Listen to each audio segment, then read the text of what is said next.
Fala aí, Samuel. Olá, e aí, Andrezão? Beleza, Boa cara? noite. Tudo bem?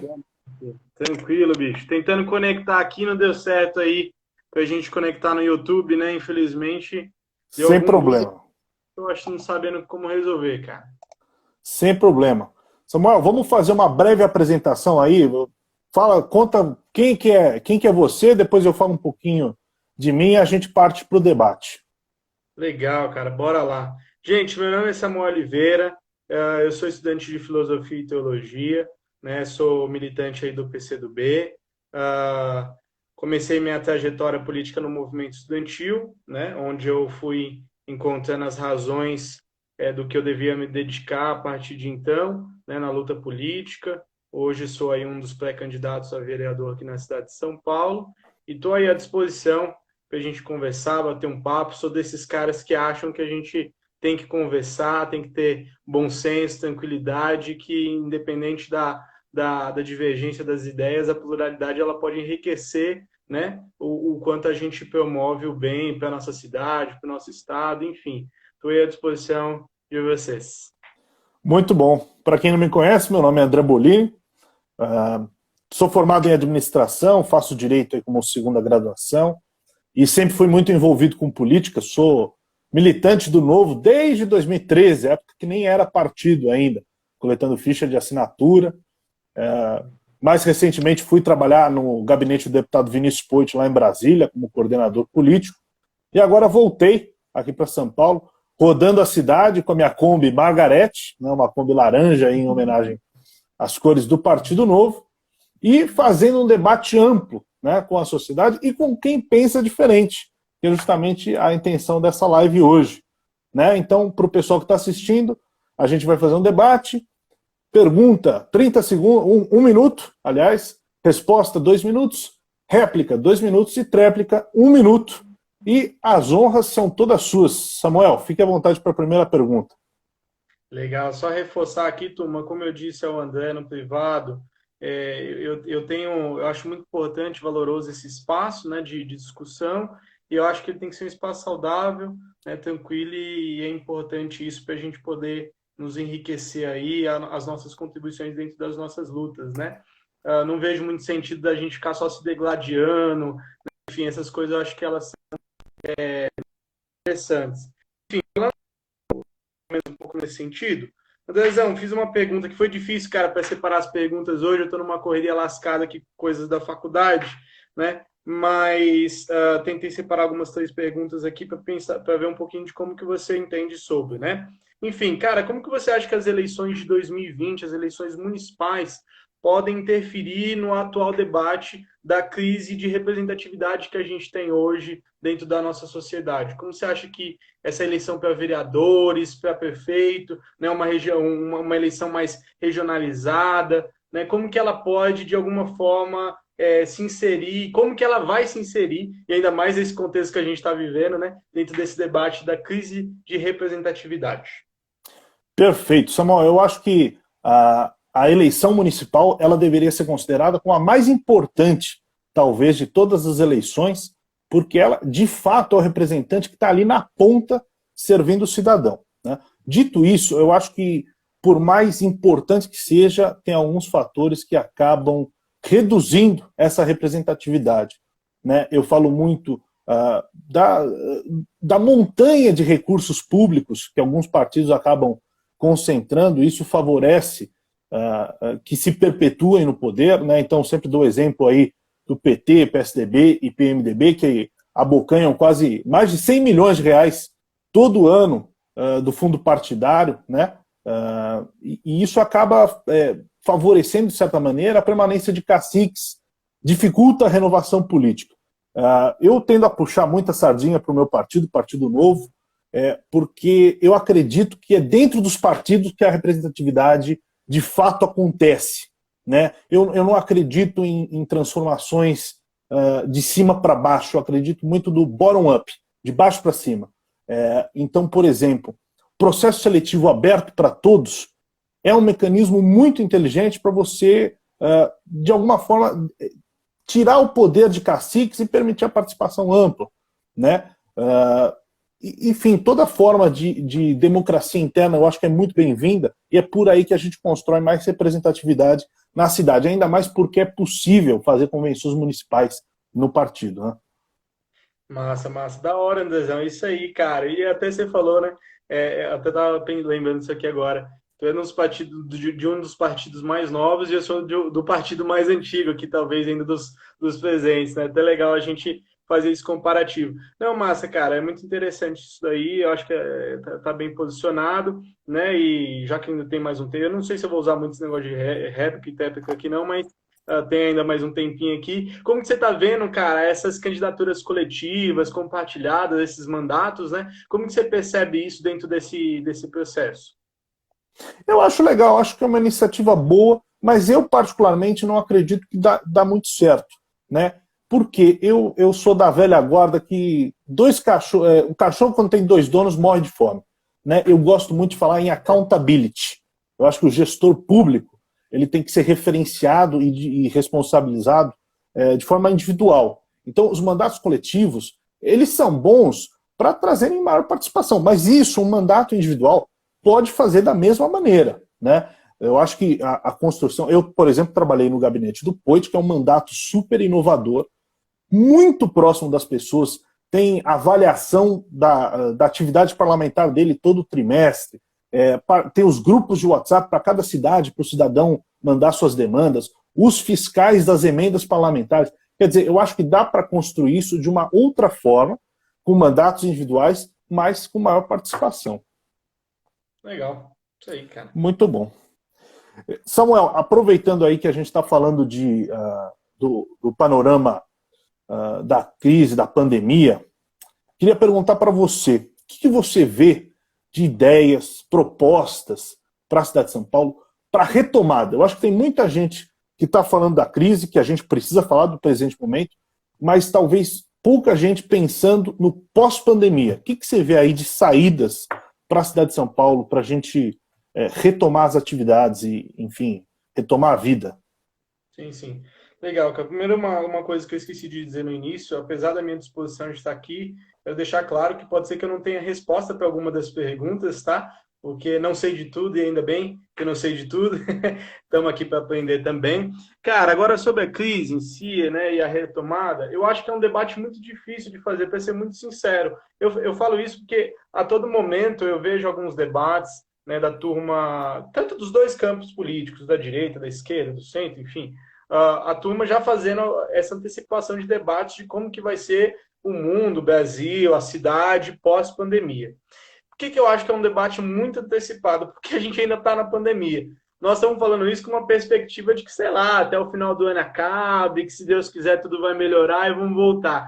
Cara, mas se esse negócio se alastrar para até o ano que vem, sabe? Isso aqui vai gerar proporções diferentes, né, de desmonte da sociedade, do sistema econômico, da vida das pessoas, e isso aqui vai exigir coisas diferentes para a gente. Então, eu acho que ainda é um debate que não tem como a gente falar, pô, o que nós vamos fazer depois da pandemia? Hoje nós estamos tentando viver e sobreviver a essa pandemia, né? A gente não sabe nem se vamos estar vivos, cara, que se vai dizimar metade da população, o que vai ser? Então, eu acho que é um debate que eu ainda não consigo ter muita perspectiva. É claro que já está no nosso horizonte. Cara, vai me dando um toque aí sobre o tempo, viu? Já está no nosso horizonte, mas já vou concluir. Já está no nosso horizonte algumas demandas, certo? A gente vai ter que dar uma retomada da economia, certo? Vamos ter que ver como que nós vamos fazer com essas empresas que estão falindo agora, com os microempresários, enfim, com os trabalhadores que vão estar desempregados, com o povo que vai estar que ficou sem renda, não teve como ficar com um monte de coisa. Então, assim, o desastre a gente já está começando a perceber o que vai ser aos poucos, mas eu acho que ainda é muito antecipado esse debate da gente perceber o que nós vamos fazer. Pelo menos eu não consegui ter essa solução ainda, cara. Eu discordo um pouco de você. Eu acho que as nossas atitudes hoje, durante a pandemia, vão comprometer muito o pós-pandemia. E eu digo o seguinte, olha a falta de planejamento, olha como está sendo danoso a falta de planejamento. Eu acho que por parte de todo mundo, né, governadores, prefeito e governo federal. Eu acho que a gente precisa começar a traçar horizontes. Por mais que os horizontes sejam executados posteriormente, a gente precisa começar a alinhar expectativas. E eu tenho 3 pilares trazendo uma retomada de São Paulo, que eu sempre falo, inovação do ambiente de negócios. Nós temos que pensar na geração de empregos. Isso é primordial. Né? Economia digital é um caminho, a lei de liberdade econômica, que facilita muito a abertura de negócio, né? Tem uma estimativa de que 40% dos negócios que fecharam as portas antes da pandemia não vão mais abrir. Então, acho que a gente precisa ter essa agenda de radical desburocratização e facilitação do ambiente de negócios. Acho que tem um outro pilar, que é a modernização do setor público. Né? Então, a gente viu a dificuldade que é, por exemplo, do governo federal para fazer chegar o auxílio emergencial. E isso é um retrato que eu vejo em todo o setor público brasileiro, federal, estadual e municipal. Nós temos, às vezes, muita máquina intermediária e pouco serviço na ponta. Né? Para mim, o ideal é que cada centavo do contribuinte que entre num cofre público saia logo para o cidadão e não se perca pela máquina. Né? A gente perde muito dinheiro com a administração. E o terceiro ponto, que é saneamento básico. Não adianta a gente pedir para as pessoas lavarem as mãos se tem gente que não tem água durante a semana. Né? E para isso trazer iniciativa privada, parcerias público-privadas. Né? O marco de saneamento está sendo debatido no federal, mas eu acho que a gente precisa trazer mais parcerias com o setor privado aqui no município, e isso só vai ser possível com regularização fundiária. Então, esse é uma agenda de perspectivas que eu vejo aí para a retomada. Legal, cara, legal. Só deixar claro que quando eu falo assim, que é antecipar o debate, não é negar a necessidade da gente ter um bom planejamento que vá cumprir com as demandas que vão surgir dessa crise, certo? É só dizer que o que a gente vai necessariamente fazer precisa a gente ter uma perspectiva maior do que a gente vai ter de demanda para fazer. Mas, como eu disse, algumas coisas já temos demanda, por exemplo, a questão das pessoas que estão morrendo, enfim, a saúde das pessoas, a geração de empregos. Então, de alguma forma, isso se contempla em parte da tua fala, certo? Enfim, mas não é essa negligenciação aí do planejamento. É só entendimento de que não tem como agora a gente apontar soluções para uma coisa que ainda não está dada, né, por completo, mas que temos perspectiva de coisas que vão ser necessárias para a gente fazer, e é muito importante isso. Beleza. Sua pergunta agora, Samuel. Estou meio perdido com esses negócios aqui, cara. Bom, cara, como que você acha que a Câmara, enfim, o município como um todo, né, as esferas de poder podem de alguma forma interferir ou contribuir para o debate que a gente tem hoje, o problema relacionado à habitação? Perfeito. Samuel, eu vejo de dois ângulos. Né? O primeiro ângulo, olhando principalmente para o centro. A gente tem no centro histórico muitos prédios antigos que estão lá desocupados. E a gente fica se perguntando, putz, mas o que acontece? Né? E aí tem algumas pessoas que defendem ocupação, invasão, acho que não é por aí. Tem um diagnóstico do professor Marcos Lisboa, que é o seguinte: a gente criou uma série de regulamentações, principalmente no âmbito de segurança, especial licença de bombeiros, que são tão burocráticas, tão complexas, tão rígidas, que esses prédios que têm estrutura antiga não conseguem se adaptar. E se fossem se adaptar, a reforma estrutural sairia tão cara, a ponto de que vale a pena, às vezes, abandonar o imóvel. Então ele fica lá acumulando passivo tributário, está lá inutilizado, porque não tem como reformar. Né? Então esse é o primeiro ponto, uma flexibilização da legislação adaptando para as realidades e prédios antigos. Né? Segundo ponto, como um todo, as leis de zoneamento aqui em São Paulo são muito restritivas. Então, a densidade habitacional da nossa cidade é muito baixa se você comparar com outras cidades do mundo. Se a gente verticaliza mais a cidade, significa que o custo per capita da infraestrutura fica mais barato. Dá para a gente investir mais em infraestrutura, como, por exemplo, linhas de ônibus. Né? E outro ponto, e aí eu acho que para arrematar, quando a gente torna o centro muito caro, as pessoas vão sendo expulsas para a periferia. Para a gente cuidar da periferia, não tem outra agenda senão a regularização da propriedade, regularização fundiária. É o seguinte, não dá para a lei ser tão burocrática, tão custosa, a ponto de ficar mais barato para o cidadão ficar na informalidade do que na formalidade. Nós temos que inserir essas pessoas na formalidade. Hoje o que eu vejo é que a burocracia criou uma redoma de vidro, né? E tem muitas pessoas de fora porque não conseguem, pelo sistema legal tão complexo, entrar no nosso ordenamento jurídico. É isso aí, cara. Massa, né? Eu acho que isso é importante. A gente, e eu acho que ainda mais depois dessa crise, né? Uma das coisas que fica pro nosso horizonte é esse problema de habitação, porque muitas pessoas vão passar a cuidar mais dos seus lares, né? E esse momento está exigindo a gente perceber algumas ausências que tem no problema de habitação hoje, que precisa ser entendido não só como a casa, né? Como a moradia, não é só o dormitório da pessoa. Habitação é você entender o lar ali como um lugar onde a pessoa tem acesso ao saneamento básico, como você bem lembrou, né? Na resposta da outra pergunta, você ter aparelhos públicos ali, escola, creche, enfim, outras coisas para fomentar em determinadas regiões ali o crescimento e o desenvolvimento econômico e populacional, né? E eu acho que é importante também a gente poder ter uma legislação que possa ser mais favorável nesse sentido, né? Você resolver um pouco desses problemas que a gente tem hoje aí, ter lugares vazios, enquanto tem pessoas dormindo na rua, é muito importante que a gente possa pensar numa política habitacional que garanta com que essa disparidade diminua e que a gente também possa solucionar um pouquinho desse problema. É duro, né, cara? Você falar para a galera que tem que ficar em casa e às vezes você vai olhar para uma galera que não tem casa, que tem que ficar na rua, bicho. Eu faço trabalho com moradores de rua e eu sei o quanto é difícil. E, cara, isso aqui dá uma dimensão muito, muito grande, né, pro plano de habitação. Tem gente que acha que é só construir casa. Não, cara. Tem plano de habitação que às vezes você resolve com política econômica, geração de emprego, porque se a pessoa às vezes está entrando numa fase de ficar sem teto, porque ela não tem grana para pagar o aluguel. Se você gera emprego, você já consegue resolver essa demanda de habitação, né? Então tem bastante coisa que dá para a gente pensar. E legal, cara. É isso aí. Perfeito. Seguindo a linha mais liberal, eu tendo a dizer que o déficit habitacional a gente consegue reduzir com flexibilização da legislação. Eu acho que o que a gente tem são muitas exigências burocráticas que não olham para a realidade.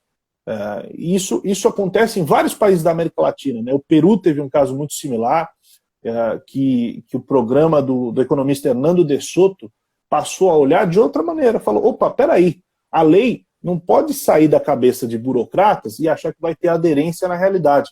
Nós precisamos, a partir da realidade, traçar os panoramas e as diretrizes legais, né? Muito bom. Samuel, agora eu vou te fazer uma pergunta com relação à economia digital. O Carlos Alberto Danziato fez aí até o comentário, e acho que isso encaixa bastante, que é como retomar o crescimento econômico na cidade. Eu acredito muito que a gente tem que modernizar, inovar no ambiente de negócio da cidade de São Paulo para incluir a economia digital de vez. Eu acho que São Paulo talvez seja uma das maiores cidades do mundo e, ao mesmo tempo, uma das mais atrasadas em termos de legislação para aplicativos de carona, aplicativos de entrega e toda a economia digital, inclusive fintechs, tal, que falta segurança jurídica. Como que você vê essa questão? Como tratar a economia digital? Certo. Cara, esse não é um dos assuntos que eu mais tenho propriedade, mas eu acho que é importante, sobretudo porque nesse momento a gente, mais uma coisa, né, que esse cenário que a gente está vivendo deve promover aí é a gente entrar numa nova era, inclusive onde as relações comerciais aí, econômicas devem ter uma intensificação muito maior a partir do digital, né? Acontece que a gente está ainda muito atrasado, como você falou, mas estamos muito atrasados também no acesso, né? Acho que a cidade pode promover algumas coisas que vão fomentando esse acesso ao meio digital e garantindo com que essas coisas possam crescer. Por exemplo, uma coisa interessante que a gente teve aqui foi o Wi-Fi nas praças. Por que isso aqui é importante? Porque você dá acesso a pessoas que não têm e esse acesso pode gerar, através da economia digital, aí, uma série de mudanças e afetar de forma significativa, né? E é importante que a gente se modernize sim, cara. Se a gente porque a gente é um debate até geracional, né? É difícil, você pega uma galera mais velha, tem muita dificuldade com o digital, né? Não é só um debate só de política, de direita, esquerda, de isso, de aquilo, Não é, cara, é um debate até geracional, porque tem uma galera que negligencia muito o digital e ele pode ser muito importante, né? Desde que esteja assegurado o direito das pessoas, dos trabalhadores, né? Que isso daqui não seja só uma medida para você promover lucro para uma classe específica, mas você garantir como que todo mundo possa ter um bem-estar nesse sentido, né? Enfim, como eu disse, não é um dos assuntos que eu mais domino, então me perdoe se eu não conseguir aqui, de alguma forma, trazer algo mais interessante. Não, vamos lá, porque o debate é isso, né? Enriquecer a discussão. Ah, cara, eu acredito muito no potencial da economia digital, e principalmente pensando nos mais pobres, porque a economia digital permite que aquele que é descapitalizado, ou seja, que não tem capital logo de início, comece a se inserir no mercado de trabalho, né? Aplicativos de carona, por exemplo, permitem que um usuário, aliás, um motorista, que mesmo não tendo carro, possa alugar o carro e ir trabalhar, né? E tirar o seu sustento. Obviamente que esse sustento não é um salário muito alto, mas começa a pagar as contas. E é o primeiro passo, né? Eu acredito nisso. A economia digital, ela é a oportunidade do primeiro passo para muita gente. Como que eu acho que a gente pode olhar para essa questão? Não precisa inventar roda, né? Eu acho que a gente tem que olhar para Macau, para Hong Kong, para Singapura, né? Eu tenho um amigo na China que está fazendo isso, Lucas Padilha, um salve para Padilha, está estudando a legislação para ver o que a gente pode usar daquele hub de inovação, aquele polo de inovação do leste asiático, para a gente aplicar aqui no Brasil, né? E o que tem de importante nesses princípios aí da economia digital que eu defendo bastante? Liberdade econômica, clareza das regras do jogo e segurança jurídica, né? A partir daí, então, por exemplo, vou colocar o caso do Uber. Todo ano tem um vereador querendo propor uma limitação do número de motoristas que podem no Uber, a taxa de lucro do Uber, a idade da frota do Uber. Quer dizer, isso tudo afasta agentes que podem começar uma nova empresa tipo Uber, né, e concorrer com o Uber. Isso vai afastando e vai protegendo o quê? Oligopólios, que é quem tem o alvará da licença do táxi, por exemplo. Né? E é justamente o que você falou. É um conflito geracional de quem não entende o modelo de negócio moderno e protege o antigo, que é baseado em monopólio. Tanto que no mundo existem 55 tipos de modelos de negócio, o Brasil só tem 11. Por quê? Eu acho que a legislação é um entrave. É isso aí, cara. Acho que, e se Deus quiser que a gente possa estar lá a partir do ano que vem, acho que a gente vai ter grandes desafios, né, para através da legislação tentar corrigir um pouco desses problemas, né, garantir com que a gente possa, que a nossa população tenha mais acesso aos meios digitais também, isso aqui é importante, né, tem os seus aparelhos. Uma das coisas que o momento que a gente está vivendo está mostrando é que muita gente ainda não tem acesso, né, uma galera está ficando aí por fora do mundo porque não tem um computador, não tem um celular, ou não tem uma internet de qualidade, ou porque as operadoras cobram muito caro por um plano, enfim, uma série de coisas. Eu acho que vai ser importante para a gente poder fomentar, sem dúvida, que o digital não é uma opção, ele já está posto, e como que a gente se insere, não fica por fora, aproveita esses modelos externos, né, e não deixa de crescer por conta disso. É minha vez agora? É, toda sua. Bora lá.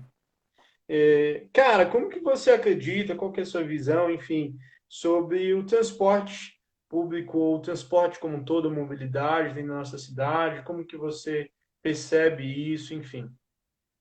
Perfeito.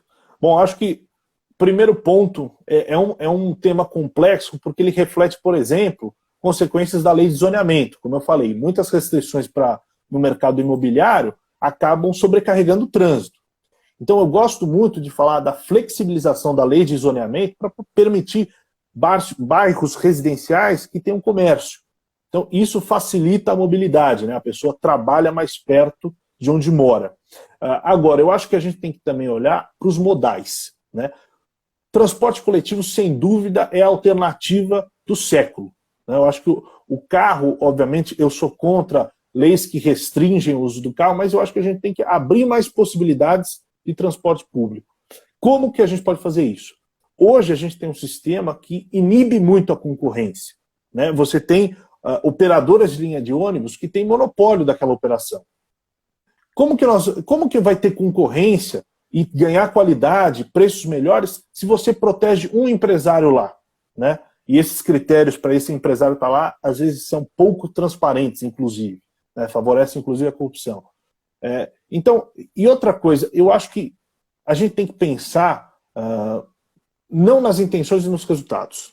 Então, vou dar um exemplo, que essa semana acho que foi um exemplo muito claro, rodízio, que é uma legislação tentando, com um viés que tem uma certa intenção, mas o rodízio do Covas, querendo banir 50% da frota, gerou totalmente o contrário.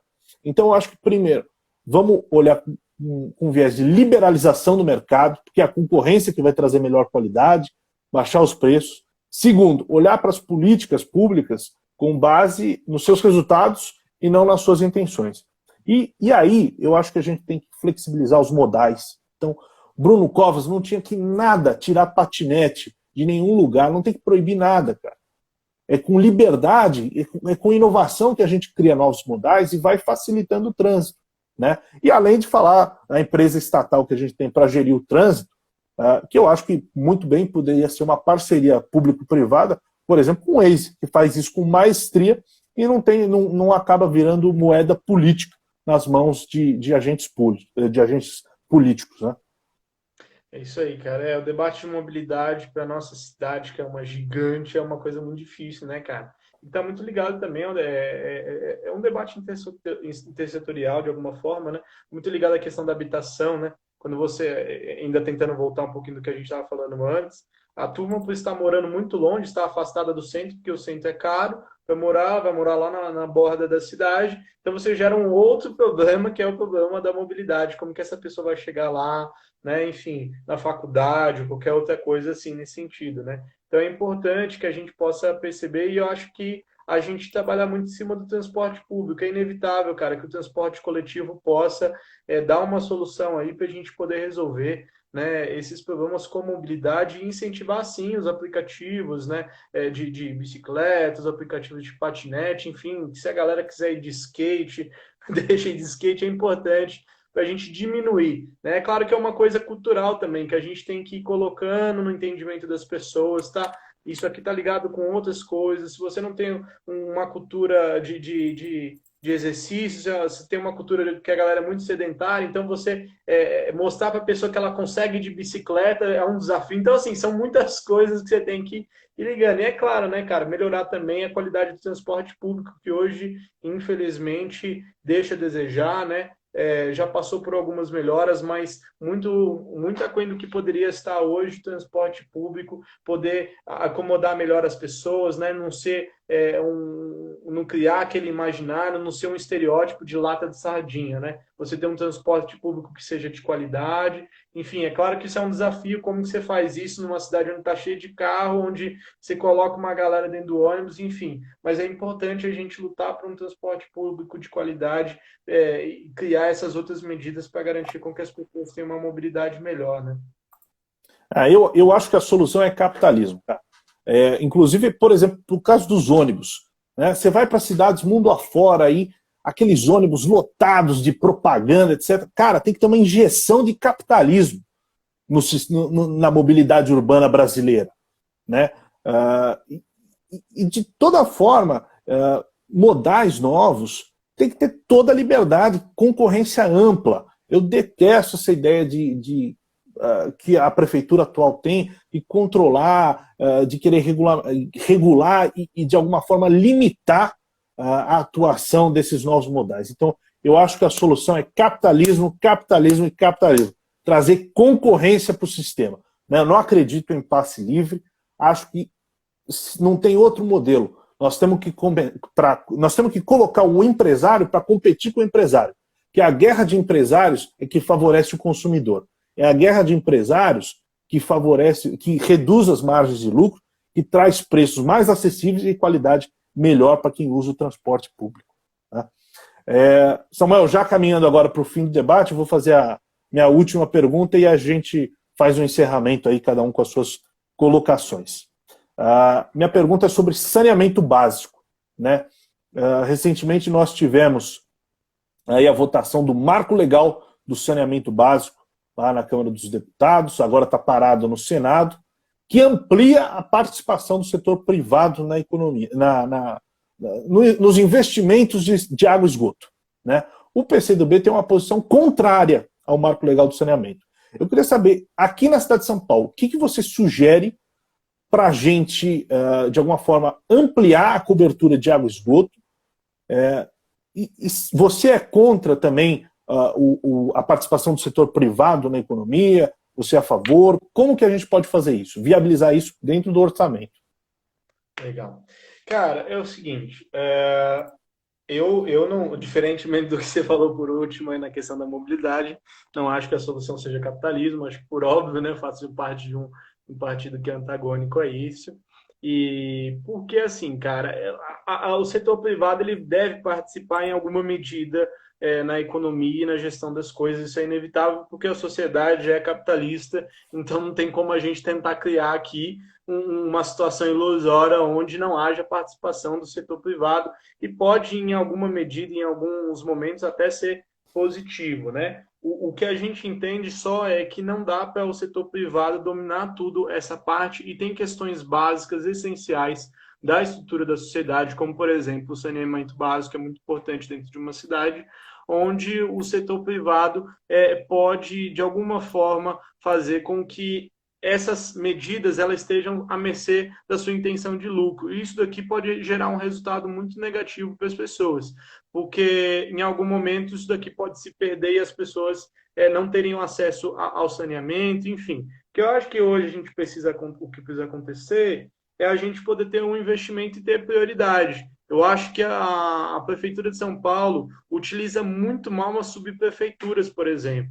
Se a gente tivesse uma participação maior dentro das subprefeituras, né, não ser só esse, você fala muito disso, né, de burocracia, enfim, não ser só isso, as subprefeituras atuarem de fato, né, se as subprefeituras puderem chegar mais na ponta, mais próximo de cada bairro e perceber onde está acontecendo, quais são os problemas, enfim, e resolver essas demandas, tiver uma política de prioridade no investimento público em cima do saneamento, a gente pode resolver a grande parte, se não a totalidade ou quase toda aí, dos problemas que a gente tem da falta de saneamento básico hoje dentro da nossa cidade, né? E eu acho que, mais uma vez, isso aqui está ligado com aquele nosso debate anterior sobre política habitacional. Se você também tem isso aqui, cabe de alguma forma entrando dentro da política, se isso aqui entra dentro da política de habitação, faz com que a gente vá solucionando uma parte desses problemas. E faz também com que a gente possa desenvolver mais algumas áreas da nossa sociedade. Se você tem um bairro ali que não tem saneamento, você não vai ter desenvolvimento nem econômico, né? Então, se você coloca saneamento, coloca aparelho público, coloca outras coisas, você faz com que o bairro vá crescendo. Uma empresa não vai para um lugar onde não tem saneamento básico, certo? Então, você pode agir um pouco desse sentido, né? Bom, primeiro ponto, né, eu discordo diametralmente dessa leitura. Para a gente levar saneamento, precisa regularizar a propriedade. Esse é um pressuposto técnico aí. Aliás, dá um salve para o Rodrigo Fonseca, que está assistindo a gente, que é um craque que me ensinou tudo no assunto. Eu acho que aqui a gente não pode confundir intenções com resultados, né, nessa política. Então, por exemplo, você fala do investimento público em saneamento. Teve um estudo recente que mostrou que as empresas públicas de saneamento cresceram as suas tarifas em 30% nos últimos 10 anos.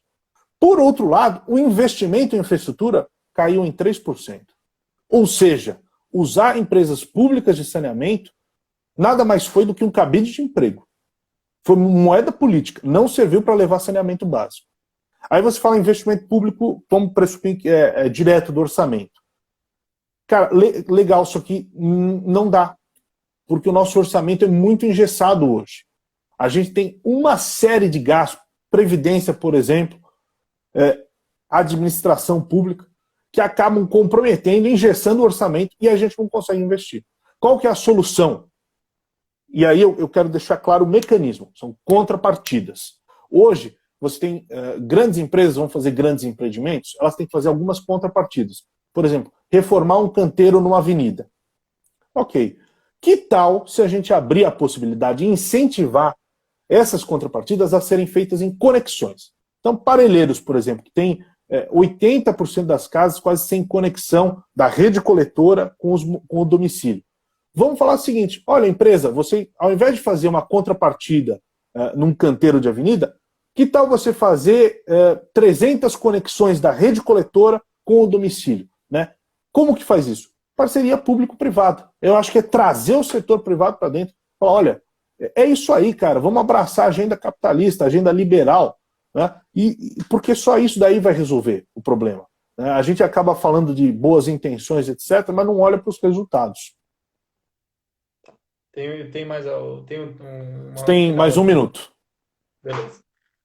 Não, cara, então, assim, você discorda, eu também discordo, por óbvio, né? Eu acho que esse problema, esse déficit que a gente acaba tendo hoje das empresas públicas, onde você tem um gasto e não tem uma efetividade, eu acho que o problema não é ser o setor público, eu acho que o problema é você não ter uma boa gestão. Então a gente precisa brigar não pela troca do setor que está administrando a coisa, mas pela gestão da coisa. Por quê? Se a gente percebe que o setor privado consegue efetivar a coisa ali, fazer, e ainda lucrar, como que o setor público que não precisa de lucrar não consegue fazer? Você entende? Então tem um problema ali de gestão que a gente precisa resolver. Né? Então, eu acho que, mas acredito também que tem em alguns momentos, em algumas medidas aí, a gente precisa avaliar coisa por coisa, esmiuçar isso daqui. A parceria público-privado é possível, pode trazer algum bom resultado. Não é porque eu sou do PCdoB que a gente pensa que, pronto, vamos estatizar tudo de hoje para amanhã e acabou, não precisa mais da parceria privada. Que bom. Não, não é isso. Tem gente que acha que a gente é isso, mas é claro que a gente não tem uma preferência. Não consigo concordar com a sua última frase, não, tem que injetar o capitalismo, injetar. Não acho que vai ser isso que vai resolver. Mas é possível que em algumas coisas específicas a gente consiga fazer isso daí. Mas eu acho que de fato é isso. Temos que resolver o problema das gestões e tudo mais, enfim. Acho que já deve ter dado meu 1 minuto aqui a gente encerrar a nossa. Vamos lá, faça aí as suas considerações finais e a gente encerra o debate. Não, legal, gente. Obrigado aí por todo mundo que está ouvindo aí, a galera que segue o André. Não sei se teve algum amigo aí que veio, consegui divulgar pouco, né? Os dias aqui, apesar da quarentena, estão corridos, enfim. Mas fico muito contente, Andrezão. Valeu aí, cara, por ter convidado. Fico feliz de saber que você está disposto a dialogar. Tem bastante. Acho que a gente tem uma tarefa, André, importante. Isso daqui eu tento fazer esse apelo a todos que estão acompanhando também, que a gente crie um bom senso dentro da sociedade, que essa polarização política não nos permita nos engessar. Claro que isso não quer dizer que a gente vai se abrir para todas as opiniões e não defender a nossa. Não, a gente tem condição.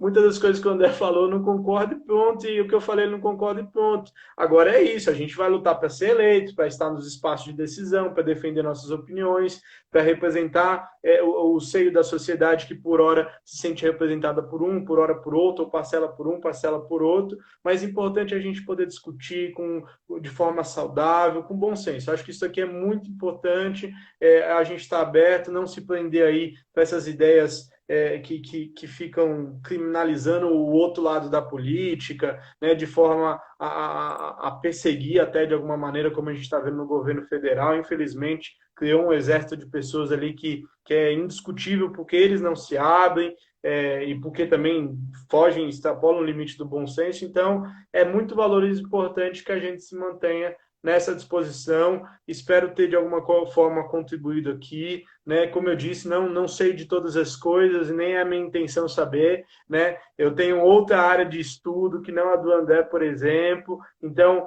tento me adequar nos debates sobre a cidade na perspectiva daquilo que eu entendo acerca da vida, e a mesma coisa imagino que o André, né? Então a gente vai tentando se apropriar e é muito bom ouvir para a gente poder perceber. Eu quero que isso aqui também, todos os retornos que o André deu, possa de alguma forma contribuir para qualquer plataforma que eu venha exercer, enfim, naquilo que eu achar que é importante, naquilo que eu entender que é possível a gente encaixar, a gente encaixa, naquilo que não, a gente vai para a votação e faz o que tiver que fazer, mas sempre com vocês. Isso aqui eu acho que é importante. Então, André, obrigado, cara, valeu mesmo. Desculpa mais uma vez aí por não ter conseguido conectar no YouTube, não sei o que aconteceu aqui no meu computador, se o problema foi dele, mas não deu certo nesse sentido, mas valeu aí, galera.